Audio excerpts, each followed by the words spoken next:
À cette époque, Messi, Neymar, Sergio Ramos, tout le monde est fort en fait aujourd'hui, tu vois. Je t'envoie sur un sujet glissant. Ouh là là. Non, je te le dis. Photos en bord terrain sont trop lisses, trop normales, bah c'est du vol. Il y a plein de choses que je peux pas dire. Mais je me doute. Aujourd'hui, on reçoit un invité avec un parcours plus que rapide, Kenny Sika. Ce qu'il faut avec Kenny, c'est qu'il y a encore 3 ans, il touchait à peine à la photo. Mais en quelques années, il a réussi à se hisser au sommet d'un milieu très fermé, le football. Il travaille maintenant avec différents clubs comme le PSG et des artistes de musique comme Caris, Ninho ou Niska. On va revenir sur son parcours, son histoire, sa méthode de travail, mais aussi quelques anecdotes et les coulisses de son shooting du maillot du PSG. Il va aussi nous donner son analyse sur un milieu encore très fermé, la photographie de football. Et avant de commencer, si vous préférez nous écouter plutôt que nous voir, n'hésitez pas à nous rejoindre sur les différentes plateformes de podcast. Bonjour Kenny. Bonjour. Comment ça va? Ça va super et toi? T'as vu, on s'est mis sur un petit terrain de foot? Ouais, franchement pas mal. Très très sympa. La fresque, très sympathique aussi. Le lieu est sympa, il fait beau donc... On s'est dit on allait quand même t'amener dans un élément que tu connais bien. Ah bon? Ouais, un petit peu il paraît. On m'a dit ça. Avant ça, on va revenir au début. Tu te doutes bien, on va en parler quand même. Ça fait pas tant de temps que ça. Non. Tu fais de la photo, c'est assez récent. À la base, t'étais surveillant. Ouais. Ensuite, un peu d'études de marketing. C'est ça. Et ensuite, la photo. À quel moment t'y viens? Comment ça arrive dans ta vie, la photo? Ça arrive à un moment où je me dis que j'aimerais faire quelque chose que j'aime bien, en fait. Okay. J'ai toujours aimé le cinéma de base, les belles images. Donc je me suis dit, Kenny, écoute, pourquoi pas te lancer du coup dans l'audiovisuel? Et je me lance donc dans l'audiovisuel en 2023, du coup. On est en 2026. Ah, c'est ce que j'allais dire, ça fait pas... Ça fait 3 ans. Ça fait 3 ans du coup et demi maintenant que je me suis lancé dans le milieu et j'en ai vécu des choses. J'en ai vécu des choses. Et aujourd'hui, bah, j'ai un peu step up. Je suis plus trop photographe du coup. Parce que t'en es reparti du coup. On en parlera. Et voilà quoi. Tout simplement. Sur ces débuts-là, à quel moment il y a eu un peu peut-être ce déclic où tu te dis la photo, il y a peut-être moyen que j'en fasse autre chose que juste une passion. Parce qu'à la base, c'est ça, c'est une passion, l'image, la photo en général. Non, mais c'est vraiment une passion parce que j'ai débuté avec un iPhone, j'étais là en train de prendre des photos un peu à gauche, à droite, avec mes amis ou lorsque je voyageais, tu vois, donc c'était vraiment ça. Et au final, comme je t'ai dit, en fait, le cinéma, les belles images, donc du coup, je me suis dit, Kenny, concentre-toi dessus. Et j'ai eu ce déclic-là, du coup, en 2023, comme je l'ai dit. Donc, 1er janvier 2023, je me suis dit, Kenny, pourquoi pas essayer? D'accord, donc ça a plutôt été un déclic, un mindset de te dire, je veux m'y mettre quoi. C'est ça. Donc du coup, je me dis, bah let's go, je m'y mets. 1er janvier 2023, du coup, je commande un appareil photo sur IPLN. Avec une petite formation avant aussi, j'ai cru comprendre. Non, pas forcément une petite formation, mais vraiment, je regarde en fait quelques vidéos du coup de JC Piri. Et c'est grâce à lui un petit peu que je rentre dans ce milieu-là, on va dire. Et je commande du coup chez vous, chez IPLN, et de là, bah, je reçois mon appareil photo donc un mois après l'avoir commandé. Pourquoi? Parce que du coup, j'avais pris le R7. Ah, j'allais te dire, c'est quoi cette histoire? Non, j'ai pris le R7, au tout début. Il était en rupture. Ouais, il y a eu donc le temps que ça arrive. Et de là, après, je l'ai reçu et je me suis mis en pratique et directement dans le sport, quoi. Ok, donc tout de suite, tu t'es dit, je vais vers la photo de sport. C'est ça. Particulièrement la photo de foot ou pas encore? Alors non, d'abord, j'ai vraiment commencé en fait avec le basket. En fait, j'habite à Cergy, tu vois, donc... Cergy, je me suis dit, bon, il y a des clubs un peu à côté. Donc, j'ai commencé par le basketball. Et après, j'ai fait foot US. C'était mes 2 premiers shoots. Non rémunérés, bien évidemment, pour vraiment essayer déjà le matos et vraiment savoir si j'aime vraiment, du coup, la photographie sportive. Et pourquoi le sport? Parce que je suis un sportif. Du moins, j'ai fait un peu d'athlétisme. Moi, je vais aussi à la salle, tu vois. Donc, je suis un sportif. Donc je me suis dit pourquoi pas vraiment s'émanciper dans ce milieu-là, et de là bah j'ai aimé et je me suis dit pourquoi pas un jour le foot quoi. Mais ça arrivait très vite du coup le foot. C'est ça, c'est ce que j'allais dire sur ça parce que du coup tu m'as parlé évidemment au début pas rémunéré, t'es au tout début, tu te dis peut-être pas encore que tu peux en vivre. Ça arrive vite aussi cette partie de rémunération, ça arrive quoi? Ça arrive avec le foot ou c'est pas vraiment lié? Ça arrive avec le foot. Ça arrive avec le foot. Faut savoir que j'ai reçu mon appareil photo en février 2023. En avril j'étais rémunéré. Ah oui, ça allait très vite. Ouais. Avril du coup 2023, j'étais rémunéré via le football. Et donc c'est le football. Et c'est de là après le football du coup que j'ai commencé, on va dire entre guillemets, ma carrière dans ce milieu-là. Et de là, bah, je suis monté en puissance petit à petit. C'est quoi ces premiers contrats football? C'est quoi? C'est le carré tout de suite? Non, du tout. Non. C'est avec le Paris Saint-Germain du coup. Déjà. Mais je travaille avec eux chez les U19 du coup. U19, c'était une demi-finale pour accéder à la finale. C'était Paris Saint-Germain Olympique Marseille, donc un classique chez les jeunes. Donc je fais ce match-là et tout de suite ça se passe très bien et de là je monte en puissance avec le club, on va dire entre guillemets, et je bosse un peu à gauche à droite aussi avec d'autres partenaires, quoi. Ok. Cette entrée en contact avec eux, c'est toi qui va vers eux, c'est eux qui viennent vers toi. Alors, dans un premier temps, du coup, c'est moi qui vais vers eux. D'accord. Faut savoir que vis-à-vis en fait de mes études, du coup, je sais comment procéder à une prise de contact. Donc, j'opte pour LinkedIn. Eh oui.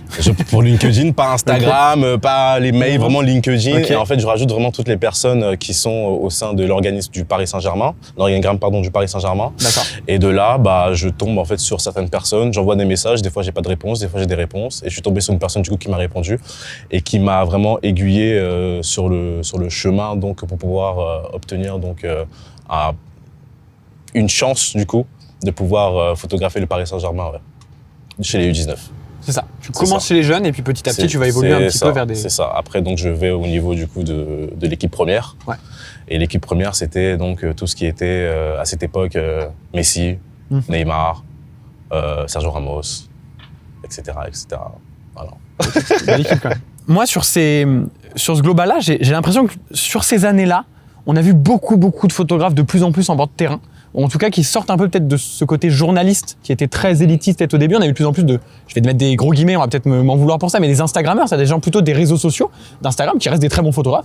Je veux pas que ce soit mal interprété, mais j'ai l'impression que du coup, est-ce que tu as eu l'impression que c'est des portes qui sont ouvertes? Est-ce qu'elles sont depuis refermées? J'ai l'impression qu'on en voit moins.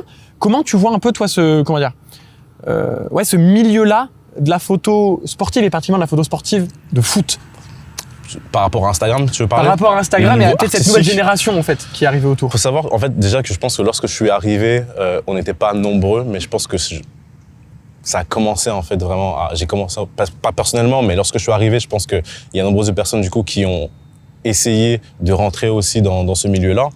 Et je dirais que lorsque je suis rentré dans ce milieu, c'était vraiment photojournaliste surtout, et il y avait pas énormément de personnes du coup qui faisaient du coup de la photo artistique, mais je pense notamment à ceux que j'ai pu rejoindre lorsque je suis venu, comme par exemple Quentin Lab, qui était déjà là depuis un bon moment, Nin Production, il y avait énormément de photographes, Romain Bourverne par exemple aussi.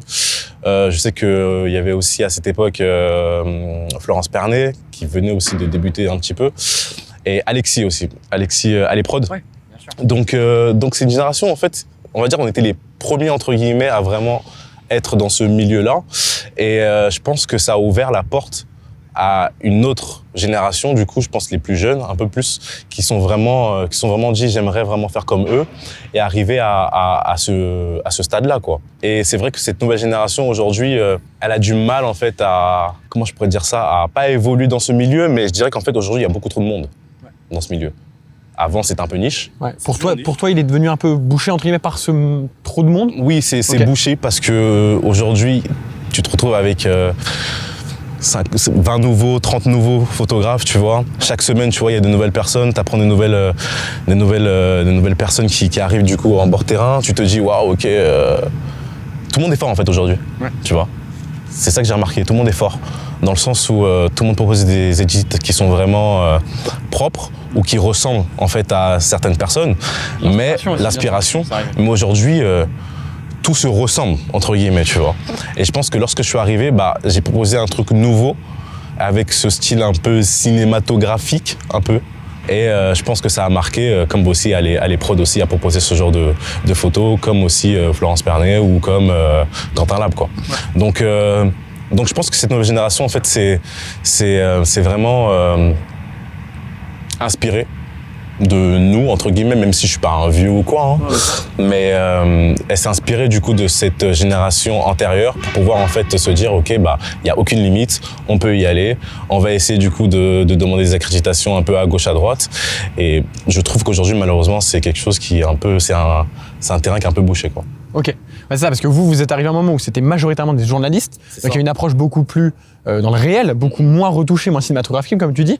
Et maintenant, ils ont déjà vous avez déjà eu une approche cinématographique. C'est clair, c'est clair. Ok. Mais je pense qu'aujourd'hui aussi, maintenant, les clubs et institutions, tout club confondu, peu importe que ce soit en Europe ou autre, veulent vraiment en fait ce style-là, tu vois, parce que du coup maintenant c'est un style qui est monté en puissance et c'est un style aujourd'hui que beaucoup de clubs revendiquent. Je pense par exemple à Anderlecht, qui a donc des photographes qui sont très talentueux, je ne les connais pas, mais lorsque tu regardes par exemple leur feed Instagram, c'est clean. C'est très très clean et tu vois du coup qu'il y a une certaine prouesse qui a été cherchée et qu'en plus de ça, ils ont voulu vraiment avoir un style qui leur était propre, quoi. Et ça, c'est très fort. Carrément. Et du coup, moi je trouve que il y a un moment, il y a une question de business aussi là-dedans. Est-ce que du coup pour toi, il y a eu un changement sur on va dire le business de ces photographes-là autour du terrain? Est-ce qu'il y a eu moins de shoots payés? Est-ce que ça a été plus compliqué d'aller chercher de l'argent parce qu'il y avait plus de monde?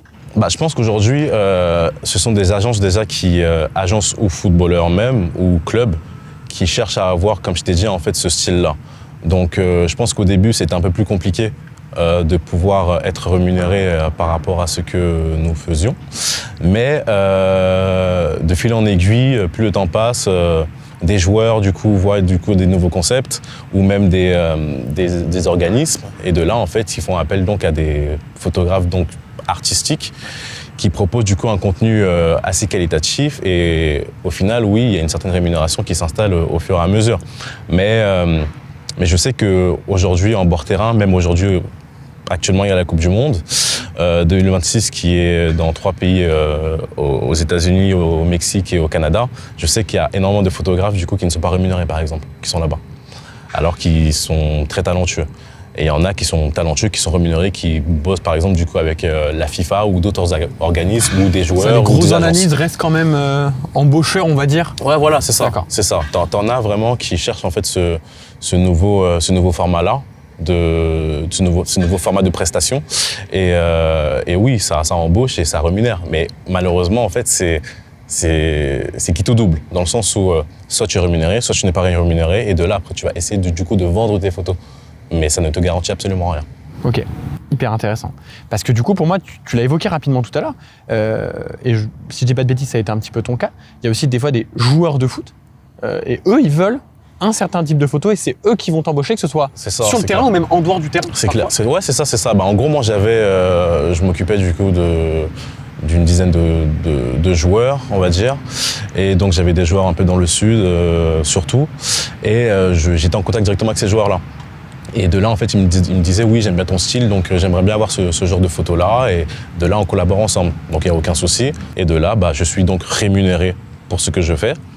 Et dans un second temps aussi, il y a ce style de photo qu'ils aiment et qu'ils souhaitent avoir donc, et de là, ils me contactent à gauche, à droite. Et il se peut aussi que par moment, donc, ces joueurs-là contactent donc d'autres joueurs, ou du moins leur soumettent donc mon profil, et de là, ensuite, on collabore ensemble, quoi. Pour toi, il y a quand même une grosse part de réseau là-dedans, c'est-à-dire que tu as un joueur, on va dire après, tu as les autres joueurs. Aujourd'hui, le réseautage, c'est très important. C'est très important et je pense même, maintenant, je pense autrement dans le sens où je pense aussi comme une organisation. Si je te prends un exemple, je suis une organisation et aujourd'hui, en fait, j'essaye d'avoir des joueurs. Ça se passe très bien avec ce joueur-là. Je lui dis, écoute, j'aimerais bien du coup qu'on ait d'autres joueurs. Donc, regarde ce qu'on fait. Est-ce que t'aimes du coup ce que l'on propose? Oui, j'aime bien. Écoute, soumets donc du coup notre profil donc à d'autres joueurs qui sont dans le vestiaire. Et de là, on va essayer de travailler ensemble, quoi. Et c'est comme ça qu'aujourd'hui que beaucoup d'organisations travaillent. Où la preuve en fait visuelle est plus que visuelle même de ce qui se fait aujourd'hui par rapport au travail, quoi. Donc lorsqu'un joueur ou une organisation va se dire écoute. Moi, je travaille déjà avec cette personne-là. Ouais. Je te recommande du coup de travailler avec cette personne-là parce que regarde comment ça se passe, regarde mon feed, regarde, etc. Et de là, en fait, le réseautage, encore une fois, tu te retrouves donc avec pas mal de joueurs du fil en aiguille, quoi. Donc, c'est comme ça que ça fonctionne aujourd'hui, le réseautage, très important. Là, je t'ai pris l'exemple d'une organisation, mais si je te prends par exemple une personne qui vient de débuter dans le milieu, va par exemple employer donc tout ce qui est Instagram, pas Twitter, mais Instagram surtout. Aujourd'hui, et de là, elle va parler en fait avec le joueur. S'il répond, tant mieux. S'il répond pas, tant pis. Mais il y a une autre méthode aussi, c'est faire le match, prendre les photos, mentionner le joueur Se faire repérer, Et espérer après se de faire là, repérer. se faire repérer ensuite. Donc ça aussi, c'est quelque chose qui peut fonctionner. Ok, trop bien.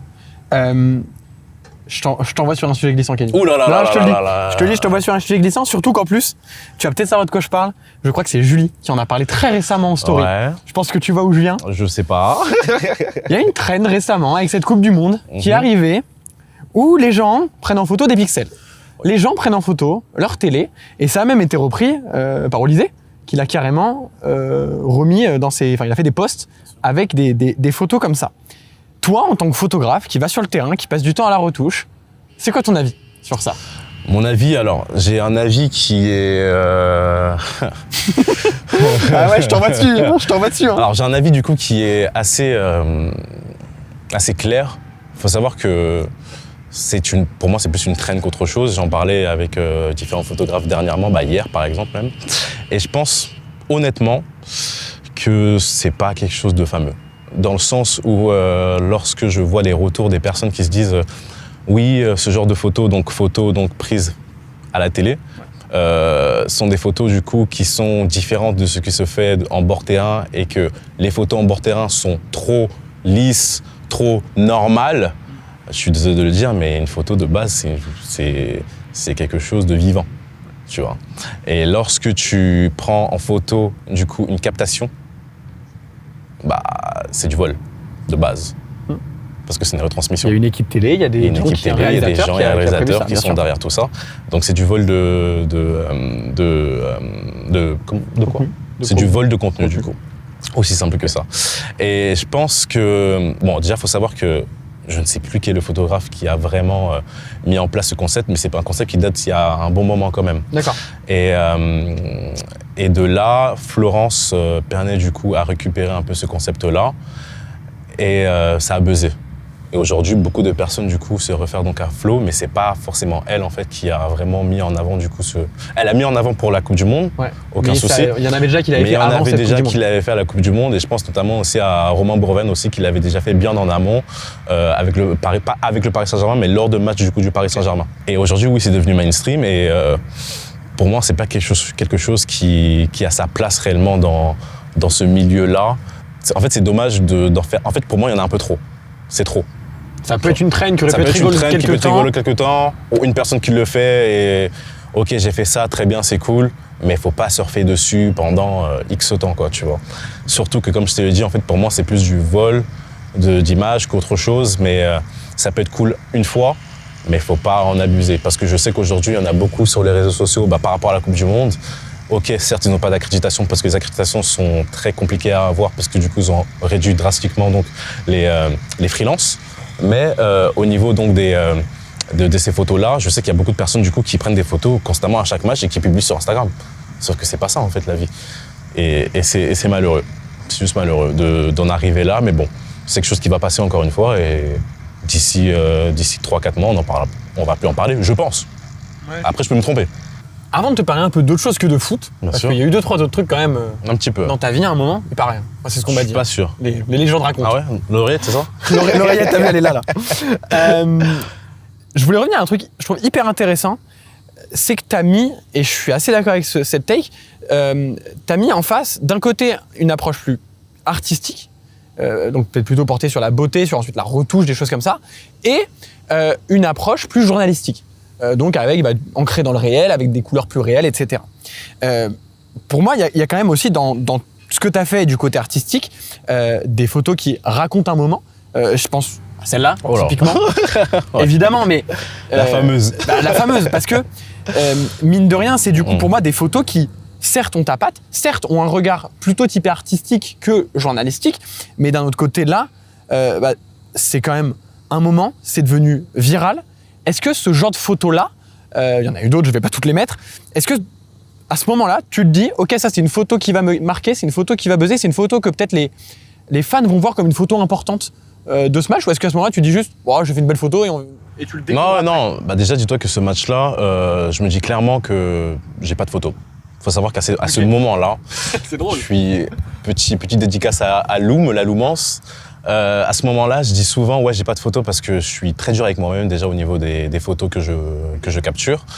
Et je me dis, j'ai pas de photos, donc c'est vraiment en rentrant chez moi, Je regarde, je me dis, bon, vas-y, je vais faire quand même une série, Stade de France, équipe de France. Et en fait, je regarde les photos. Il faut savoir que moi, des fois, je commence par la fin.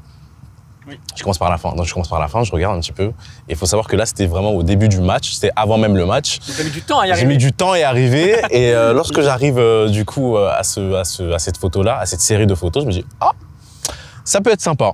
Mais vraiment, je me dis, ça peut être sympa. Je vois donc Kylian Mbappé donc, en capitaine avec, du coup, ce fanion-là et les autres derrière, les autres joueurs derrière. Je me dis, bon, pourquoi pas. Ça peut potentiellement plaire, mais je me dis pas à un moment que oui, ça va forcément buzzer dans tous les sens, quoi. Parce que je me dis, bon, je fais mon poste comme d'habitude, et puis c'est tout.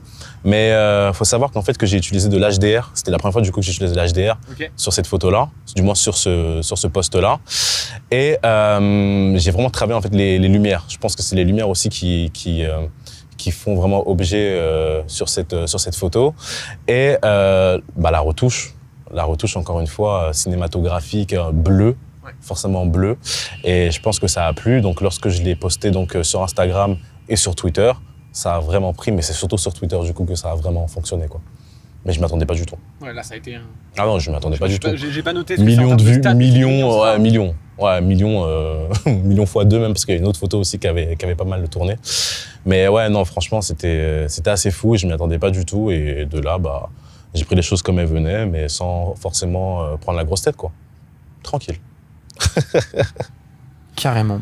Maintenant, tu nous le disais en intro, tu sors un peu de la photo, en fait. Tu arrives plus sur des rôles de directeur artistique, etc. On t'a déjà vu typiquement sur aussi de la photo de concert, de la photo même de backstage de clips, si je dis pas de bêtises.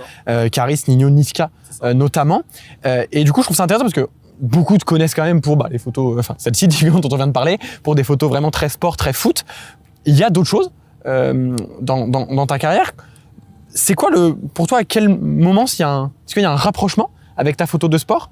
Est-ce que tu retouches de la même manière quand c'est une photo de ce type-là? À quel moment il y a la patte de Kenny sur ces images-là pour toi? Je dirais que la patte, premièrement, c'est au niveau de la netteté déjà. Parce que j'ai des photos qui sont très nettes, qui sont aussi froides. Donc c'est ce côté netteté, contraste, et aussi au niveau du coup de l'edit qui est un peu froide, qui je dirais qui est ma patte. C'est comme ça qu'on me reconnaît un petit peu, je pense. Et je dirais que j'ai un peu le même processus au niveau du coup de la retouche sportive ou de concert lorsque j'ai commencé. Parce qu'aujourd'hui, je pense que si je fais de la photo de concert, ce sera totalement différent. Mais lorsque j'ai commencé, du coup, c'était vraiment en fait la même manière, donc j'avais la même approche. Et par contre, après, oui, je faisais vraiment attention du coup à la scénographie derrière et autres. Mais je dirais que c'est la même approche. Et pourquoi? Je sais pas si tu m'as posé la question. Je sais pas si tu m'as posé la question au niveau de pourquoi la musique. Non. Non, c'est vrai que du coup, je sais pas que j'ai pas rebondi sur ça, mais oui, effectivement, c'est à quel moment, quand, comment, au milieu de toutes ces photos de sport? En gros, faut savoir que lorsque j'ai débuté du coup la photo, j'ai très vite eu du coup cet axe au niveau du sport. Mais il y a aussi en parallèle la musique. Donc j'ai pu collaborer avec Universal Music et d'autres artistes donc. Et de là, j'ai pu travailler donc avec du Warren Saada, avec du Caris, avec du Niska, avec du VG Dream, avec autres artistes, quoi. Et donc j'ai pu faire 2 concerts de Caris. J'ai pu faire des covers pas d'albums, mais des covers de singles aussi. Et je me suis vraiment amusé en fait dans ce milieu-là, mais je me suis clairement dit que c'était pas un milieu qui était pour moi. Pourquoi? Parce que la musique, c'est quand même assez, je vais pas dire cardio, mais c'est un peu, on te prend pas en fait, lorsque tu es photographe ou prestataire, on te prend pas vraiment au sérieux. Lorsque tu fais du coup ton travail. Donc j'ai voulu vraiment m'écarter un petit peu de tout ça, sans dénigrer bien évidemment ce milieu-là, hein, mais c'est vraiment mon approche et donc du coup ma vision des choses. Et je me suis dit, je préfère donc me concentrer un petit peu plus sur le sport. Et de là en fait, je montais en puissance dans le sport. Je commençais à avoir des contrats un peu à gauche à droite, donc je me suis focalisé sur le sport et voilà quoi. Mais si je dois faire un retour vraiment par rapport à la musique, j'ai bien aimé, ça a fait son temps. Peut-être je suis resté peut-être 5 mois dans la musique, mais pas 5 mois consécutifs, vraiment des missions par-ci par-là. Mais ça a été sympa, mais c'est pas quelque chose dans lequel je me suis vraiment reconnu, en tout cas sur le long terme, quoi. Ok. Et donc, là-dessus, il y a du clip, il y a des choses comme ça. Ça me fait revenir à du sport. J'ai pas le choix. Il y a autre chose où là, on est vraiment sur ce rôle de direction artistique dont on parlait. C'est évidemment le shoot maillot, sur lequel, du coup, tu as fait la DA de la campagne au global. Alors c'est même un peu plus que DA, hein. J'ai été aussi à la réalisation du plus gros, du coup, de la plus grosse vidéo, du reveal, avec un certain Noah, que je salue. Et c'est vrai que c'était un peu plus que directeur artistique même, c'était réalisateur, directeur créatif même, je dirais. Ok. Parce que ça va au-delà de la DA, la musique aussi en fait partie. Okay. J'ai eu le choix, et ça je pense que c'est assez rare d'avoir vraiment le choix en fait d'avoir un artiste du coup assez mainstream et en plus de ça choisir du coup la musique en question que je souhaitais vraiment mettre sur ce projet et aussi les décors, mettre aussi toute l'équipe que j'ai mise du coup sur ce projet. Non franchement Donc toi ton travail il commence quand? Il commence quand t'as le PSG qui t'appelle, qui te dit on veut faire ça. Et toi, tu leur proposes une idée, Alors moi, je soumets du coup des idées. Ouais. Je suis un peu fou dans ma tête. Hein. Ils avaient demandé une DA, j'en ai proposé 7. Et je me suis dit, en vrai, si j'en fais plusieurs, peut-être que j'ai plus de chance, tu vois. On sait pas, sait-on jamais. Donc j'en ai proposé plusieurs et ça a plu, je pense. Et de là, ils m'ont choisi, parce que j'étais pas le seul, hein, bien évidemment, dessus. On était 4, il me semble, si je dis pas de bêtises. J'étais pas le seul. Donc de là, j'ai été sélectionné et j'ai pu faire cette campagne, quoi. Du maillot Home, ce qui s'est très bien passé. En plus de ça, il y a une chose qui m'a aidé, c'était la première Ligue des Champions. Donc le maillot s'est très bien vendu, du coup, pourquoi? Parce qu'il y avait une étoile dessus. La campagne, en plus de ça, c'était une collaboration avec The Weeknd. Donc ça s'est fait, et de là, je me suis vraiment trouvé une appétence pour ce métier-là. Et aujourd'hui, je fais en sorte vraiment de me retrouver dans ce domaine, dans ce milieu, pour pouvoir proposer mes inspi et ma créativité pour d'autres clubs, pas forcément que dans le foot, mais aussi des organisations, quoi. Ok. De plus en plus, du coup, tu t'entoures. Tu fais de plus en plus de choses où tu vas chapeauter, tu vas amener des idées. Puis après, tu as des gens qui vont réaliser aussi tes idées. C'est quoi un peu tes critères pour monter ton équipe? La fiabilité déjà premièrement et des personnes avec qui j'ai potentiellement déjà travaillé, mais pas forcément aussi parce que sur les réseaux je suis pas mal de personnes, presque 2000 personnes je suis en vrai, et j'ai un œil un peu particulier sur les personnes qui ont un univers assez prononcé et assez artistique, encore une fois, qui se rapproche toujours une fois du coup du cinéma. Comme je t'ai dit, je suis un adepte du cinéma et j'aime beaucoup du coup cette retouche-là et cette vision globale vraiment fixée donc sur l'aspect cinématographique. Donc je me base de ça premièrement et ensuite je contacte donc les gens un peu à gauche à droite, même s'il y a des personnes avec qui j'ai jamais travaillé, je peux leur faire confiance déjà par rapport au travail fourni qu'ils ont déjà posté donc sur les réseaux sociaux, quoi. Donc c'est grâce à ça que je repère donc mes équipes et que je travaille donc avec les équipes. Bien. Donc qui sait, peut-être il y en a un qui nous regarde, qui va être contacté. Si vous voulez bosser avec Kenny, franchement, faites des posts Insta. Poster. Des stories, des pas qu'Insta, et aussi LinkedIn et tout. Non, franchement, moi je suis vraiment un adepte des réseaux sociaux. Okay. Je regarde, je ne dis rien, mais je regarde et je retiens. Donc voilà. Je sais tout, je vois tout, mais je ne dis rien. C'est ça. Très bien. Je reviens très dans le truc parce que j'ai oublié cette question et je pense qu'elle est hyper importante. Cette cabine en verre, qui apparemment a été un enfer de réalisation. À quel moment tu as eu cette idée de fou coucou David de La Place, du coup, qui a monté donc cette cabine. Ah, c'est lui qui a fait le décor? Ouais, qui a fait le décor. Je savais pas. Faut savoir que... J'ai eu l'idée, franchement, j'étais dans un train direction je ne sais où. Okay. Et je regarde un peu des idées un peu à gauche à droite aussi sur Pinterest. Et je vois pas mal de choses. Et à un moment donné, je vois un truc dans une cabine comme ça. Je me dis, oh, ça peut être sympa ça. Et c'était une référence. Donc en fait, je me réfère beaucoup aussi à l'univers, comme j'ai dit, cinématographique, mais beaucoup mode, luxe. C'est un univers aussi que j'aime beaucoup. Et je me dis, j'aime bien ce petit concept-là, mais j'aimerais le faire un peu à ma sauce.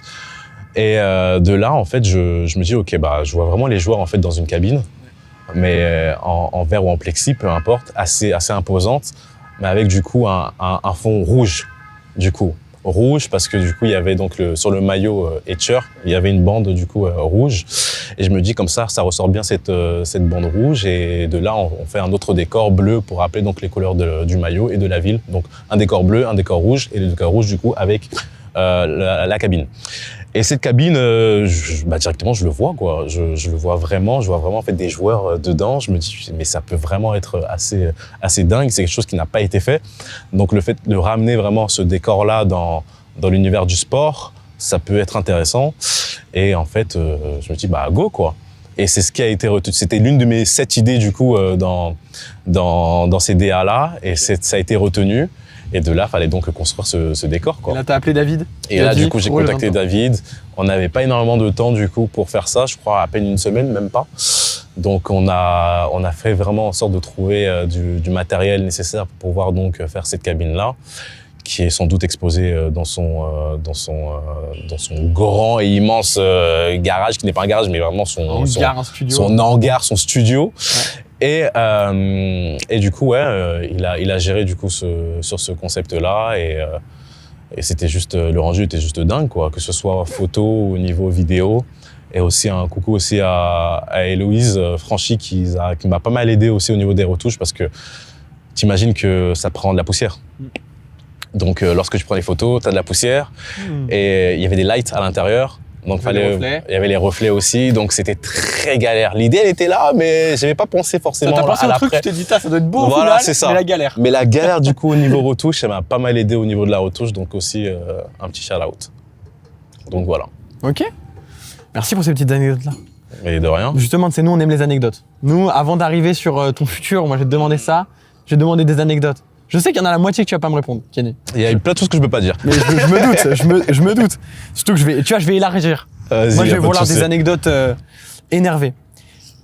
Est-ce que il y a une fois, un moment, avec un joueur, avec quelqu'un, c'est pas passé? Il y a eu un shoot et tu t'es dit, je demande pas de nom, t'inquiète pas évidemment sur toutes ces anecdotes. Est-ce qu'il y a un moment où tu t'es dit, oh c'est relou? Franchement, non. Ah ouais? Ouais, franchement. Il y a jamais eu de problème? Non. Là, tu parles de un shoot ou autre? Ouais, au global, ouais. Est-ce qu'il y a un moment où tu te dis, dans le sport? Matché, quoi. Non, franchement, j'ai pas eu de gros problèmes vis-à-vis de tout ça. Après, par moments, j'ai eu des petits retours au niveau des retouches qui ne plaisaient pas. Okay. Mais ça, je pense que c'est courant, c'est vraiment courant. Mais après, tu peux t'adapter, mais ça peut être relou par moment. Oui, il n'y a aucun souci, parce que je sais que tout photographe ou tout artiste n'aime pas qu'on lui reprenne sur ses œuvres. Et je pense que beaucoup sont d'accord vis-à-vis de ça.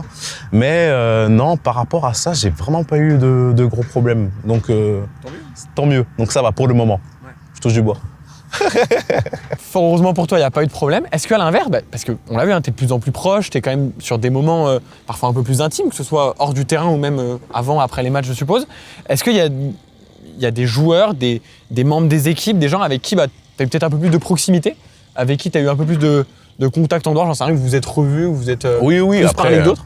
Oui, après, bon, il y a que ce soit membre du staff ou de telle ou telle équipe ou des joueurs, oui, avec qui j'ai partagé certains moments intimes, entre guillemets, tu vois, du moins dans le cadre, faut pas abuser non plus. Dans le cadre professionnel. Dans le cadre professionnel, voilà, où juste on est devenus amis, tu vois, on a pu partager un repas ou autre.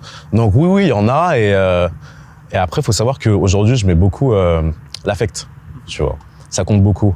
Le fait vaut mieux plus mettre en fait, premièrement l'affect que le niveau pro, tu vois. Et moi, c'est comme ça que je vois les choses. C'est aussi un critère aussi, je rebondis sur ce que tu m'as dit tout à l'heure, mais c'est un critère aussi pour mes sélections, pour voir vraiment en fait si je me reconnais envers la personne. Tu vois, c'est très important aussi de voir si on peut marcher ensemble. Et c'est pareil aussi pour les joueurs.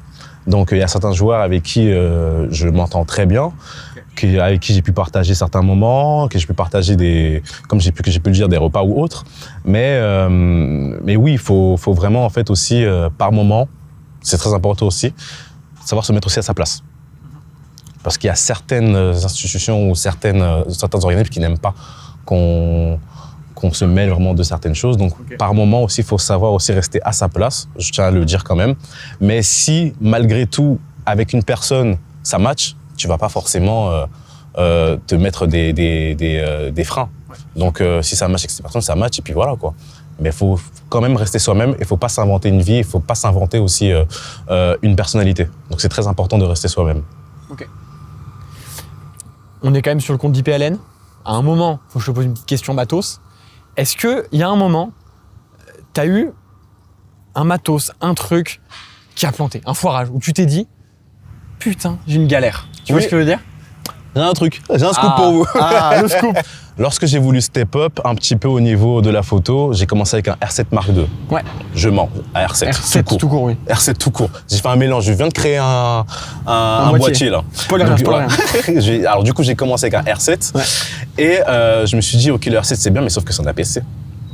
Et j'aimerais bien du coup aller sur un full frame, donc j'ai pris le R5 du coup, pardon. J'ai pris du coup le R5 Mark II. Ouais. Et il venait de sortir, et donc c'était CF Express. Et en fait, j'ai eu un problème du coup avec les CF, quoi. La première CF que j'avais, donc du coup, j'ai eu un souci sur un match assez important. Je crois que c'était le premier match de Guevara, en plus, que je devais donc shooter. Donc, j'ai eu un problème de boîtier, et à un moment donné, ça mettait error. Ouais, error. En plein match? En plein match. Error, J'étais dégoûté, je me disais mais c'est pas possible et tout. Donc j'ai dû perdre une centaine de photos facilement. Ah, quand comme même. Ça. Ah oui, non, mais une centaine de photos. Ok. Mais étant donné qu'il y a un magasin qui a ouvert du coup à Paris, grave. De 10h à 19h, du mardi au samedi. Non mais je sais pas, tant que tu me lances, moi je t'y vais, tu sais. Hein. Vas-y. Et écoute, du coup, je suis allé à la boutique et très sympa d'ailleurs. Ils m'ont donc aidé au niveau donc de la CF. Ils m'ont dit écoute, c'est pas du tout un problème de CF, mais c'est surtout au niveau de Canon. Fallait faire en fait des mises à jour.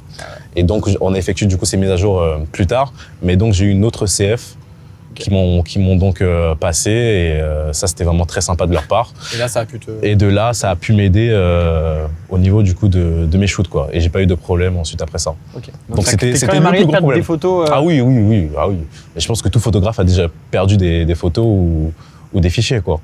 Mais après, compliqué du coup de les retrouver par moment. Là, ça peut être, ouais. Il y a des petites photos, on en parlait tout à l'heure, il y a des photos très importantes. C'est une série de 100, elle était dedans, non, mais ouais. T'as les boules. Mais bon, après tu t'en sors quand même, quoi. Ouais. Bon, on a beaucoup parlé du PSG, on a beaucoup parlé de foot, un petit peu de musique aussi. Est-ce qu'il y a d'autres univers dans lesquels t'es allé? D'autres sports, d'autres... Ouais, je pense par exemple à un divertissement sportif qui est notamment beaucoup sur Netflix aujourd'hui, le catch. Bien sûr. Je pense que lorsqu'on était tous jeunes, on rêvait tous, du moins on s'amusait tous à faire les catcheurs Rey Mysterio, John Cena, etc., etc. Et du coup, ouais, j'en ai rencontré et j'ai pu donc accéder donc à 2 shows qui étaient en France, qui étaient Clash in Paris. C'était le premier show télévisé en direct en France, notamment sur Netflix en direct. Ouais. Et le lendemain, donc il y avait donc WWE Raw. Show hebdomadaire en fait. Et donc j'ai pu assister à ces 2 shows en tant que photographe via du coup l'association du Paris Saint-Germain. Ouais. Et donc le Paris Saint-Germain a invité donc des jeunes à découvrir ce milieu-là, à rencontrer donc des catcheurs. Et j'ai pu immortaliser donc du coup tout ça avec le PSG et avec la WWE. Et donc du coup c'était une expérience assez dingue. Le fait en fait faut savoir que moi je suis fan de catch. Je le dis, voilà, je le dis clairement. On l'a senti sur la nostalgie. Ouais, je suis fan vraiment de catch. Même aujourd'hui, je regarde un petit peu lorsque j'ai le temps.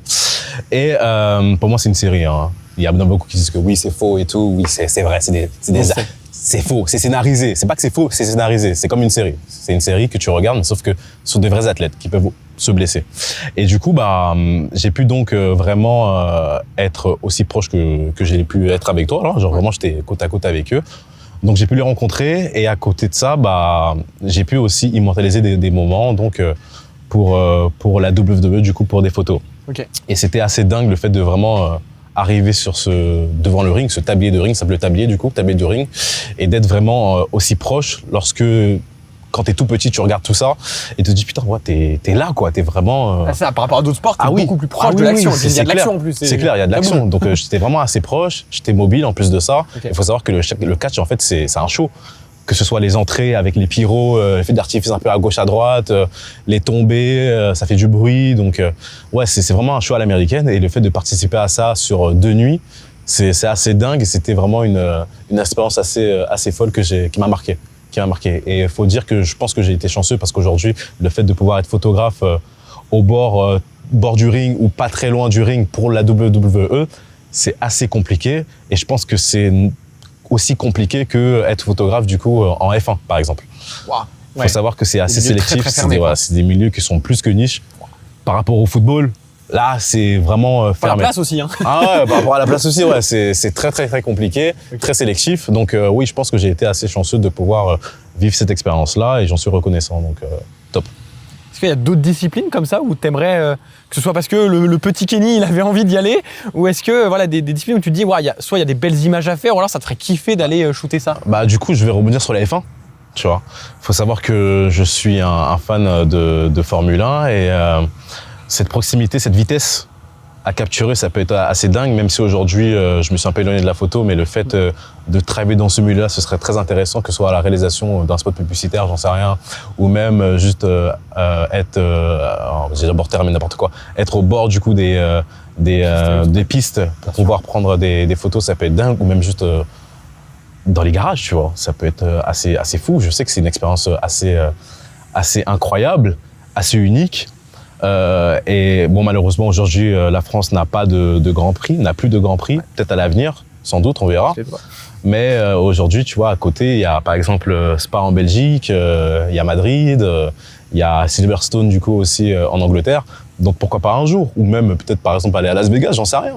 Mais je ne ferme pas les portes du coup à ce milieu-là. Et dans la vie, il ne faut jamais se fermer de porte parce que une porte peut s'ouvrir et d'autres, encore une fois, peuvent vraiment. Puis je pense que ce qu'on se dit depuis une petite heure le montre bien. En Ouais, plus. c'est ça. On va pas se mettre bâton dans les roues. C'est clair. Comme j'ai dit, ouais, j'ai débuté par la petite porte et de fil en aiguille, je suis monté. Et mon but aussi, c'est de continuer sur cette lancée-là, quoi.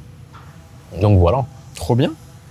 Bah justement, en parlant de futur, il y a déjà un futur très très proche. Ouais. Il faut savoir que là, on tourne, on te prend au dépourvu. T'as réussi à te libérer alors que c'est une galère, on le sait. On fait Là, avec. il est un peu moins de midi. Avec. Et là, cet après-midi, tu descends un peu? Ouais, je descends un petit shooter, c'est ça peu, 2h30 je vais pas shooter moi, personnellement, mais 2h30 du coup de route, on va à 3, du coup. On va à 3 avec une petite équipe, on va shooter du coup des maillots home et away de 3 qui vient de monter du coup en Ligue 1. Donc ce qui est une très belle opportunité déjà pour nous et aussi pour 3. Donc le but c'est vraiment de proposer une direction artistique assez intéressante et proposer du coup du contenu innovant et qui n'a pas été fait du coup pour 3 et qui se fait un peu plus aujourd'hui du coup pour les clubs de foot, pour les clubs du coup premium. Bien sûr. Tels que le Paris Saint-Germain, tels que l'Olympique Lyonnais, tels que Marseille aussi. Donc voilà, le but c'est vraiment de proposer du contenu qualitatif qui sortira ensuite d'ici quelques semaines, quoi. Donc ouais, direction artistique, direction créative et on va shooter donc avec cette équipe tout à l'heure là, en espérant que le contenu soit top. Carrément. Comment tu te prépares à ça? Je crois qu'il y avait du repérage aussi dans le Du coup, dans le oui, lot. en fait, on tourne demain. Il faut savoir qu'on tourne vraiment demain. Donc aujourd'hui, on fait des repérages du coup dans la ville de Troyes et aussi au niveau du stade. Moi, je suis jamais allé dans ce stade, donc ce sera une première pour moi. Le fait vraiment de voir si on peut exploiter par exemple des coursives, si on peut exploiter vraiment les gradins, tu vois, pour pouvoir aussi avoir du contenu assez immersif aussi avec des joueurs. Mais je vais pas trop spoiler, même si ça se trouve que les vidéos sortiront déjà avant, donc. Mais du coup, oui, le but c'est vraiment de proposer un contenu assez qualitatif et de montrer un peu l'aspect de la ville de Troyes qui remonte du coup dans l'élite, en espérant aussi pour eux qu'ils puissent rester dans l'élite le plus longtemps possible et pourquoi pas retravailler avec eux prochainement, les prochaines saisons, quoi. Donc on verra, mais le but, ouais, c'est un challenge, un nouveau challenge. C'est vrai que là, on passe, par exemple, si je prends l'exemple du Paris Saint-Germain, on passe du Paris Saint-Germain à une équipe qui est un peu en bas de tableau, qui était en Ligue 2, qui est champion de Ligue 2, qui monte en Ligue 1. Donc c'est vrai que c'est pas la même chose, c'est pas le même, comment je pourrais dire ça, le même, je sais pas le terme exact, la même dimension. Du coup, ce n'est pas la même dimension, mais pour moi, ça reste la même vision. Dans le sens où je souhaite emmener une vision créative, l'exploiter et faire en sorte du coup de délivrer du contenu qualitatif. Donc pour moi, ça reste la même chose, que ce soit du 3 ou autre. Mon but reste le même, proposer du contenu qualitatif, peu importe du coup le club ou l'organisme. Trop bien. Plus globalement, tu te vois où alors? Cet après-midi, on sait. D'ici quelques mois, années, c'est quoi un peu? Tu continues comme ça à aller sur de la direction? Est-ce que tu as envie de reprendre un peu la caméra pour revenir un petit peu aussi à faire de l'image? C'est quoi la vision? La vision globale, c'est d'aller le plus loin possible. Je me projette vraiment à devenir réalisateur. Okay. Vraiment. Et comme j'ai pu te le dire, tout part du cinéma. Donc ce serait vraiment une boucle. Okay. Et comme je ne l'ai pas dit, mais en fait, il faut toucher à tout. Donc j'ai commencé dans la photo, la DA, directeur créatif, et ensuite après la réalisation. Donc pour moi, il faut vraiment toucher à tout corps de métier, pour pouvoir vraiment aussi se reconnaître dans ce que tu souhaites déjà avoir au niveau des rendus, et aussi avoir ce bagage-là pour pouvoir ensuite proposer un contenu qui va t'emmener beaucoup plus loin. Donc pourquoi pas dans le cinéma, que ce soit le cinéma ou le documentaire, j'aimerais bien aussi. Et on verra ensuite ce que l'avenir nous réservera. Mais le but, c'est ça, vraiment de se mettre aucune barrière, monter petit à petit. Si ça doit prendre du temps, ça va prendre du temps. C'est vrai que moi, ça fait 3 ans que je suis vraiment dans ce milieu. Tout est allé très vite. Je sais qu'il y en a qui ça prend beaucoup plus de temps. Mais faut prendre vraiment le temps comme il vient. Faut pas se précipiter. Et voilà quoi. Donc si un jour je dois potentiellement réaliser un court-métrage, un long-métrage ou autre, si ça doit prendre 10 ans, ça va prendre 10 ans. Si ça doit prendre 1 an, ça va prendre 1 an. Mais je ne me résigne pas à me dire il faut vraiment qu'à ces dates-là, je fasse ce projet-là. Je prends les choses comme elles viennent et je me prends pas la tête, et de là on avance quoi. Aussi simple que ça. Bon, on sera là à l'avant-première. On a qu'à te souhaiter ça. Je le souhaite. Trop bien. Merci beaucoup Kenny. Merci à toi été avec nous. Un grand merci. C'était trop intéressant. Sous cette chaleur de l'enfer. Ouais, sous les 40 degrés. Faut le dire, là je colle à la chaise. Je sais pas toi, mais c'est. Moi, ça va encore. Ah, t'as l'air de me le tenir là. Je commence à avoir chaud avec l'iPad qui me chauffe dans les mains là, c'est quelque chose. C'est vrai, t'as tout ça en plus. Donc, un grand merci pour ton temps. Merci à toi, Kenny. merci à IPLN aussi de m'accompagner globalement sur divers projets. Vraiment un gros merci, il faut le dire. Et il faut le dire que votre équipe est au top, et je vous remercie encore une fois. Dès mes débuts, faut le dire vraiment, parce que dès le début, ils ont été là. Et aujourd'hui, ça fait 3 ans du coup qu'ils m'accompagnent sur mes projets, donc merci beaucoup. Merci beaucoup. C'est pas prêt de s'arrêter. On le souhaite. Tu nous auras dans les pattes pendant longtemps. On le souhaite. Hop. Merci Kenny. Merci à vous de nous avoir suivis. N'oubliez pas, on est aussi en podcast. Donc si vous préférez écouter ce genre de vidéos ou réécouter celles qui sont déjà sorties, vous pouvez le faire sur Spotify, Deezer et vos plateformes de podcast préférées. Dites-nous en commentaire quel est le prochain invité que vous voulez voir sur cette chaise. Peut-être pas sur un terrain comme celui-là, parce qu'il fait vraiment chaud. Et puis on se dit à très bientôt dans le prochain Orcade. Ciao tout le monde.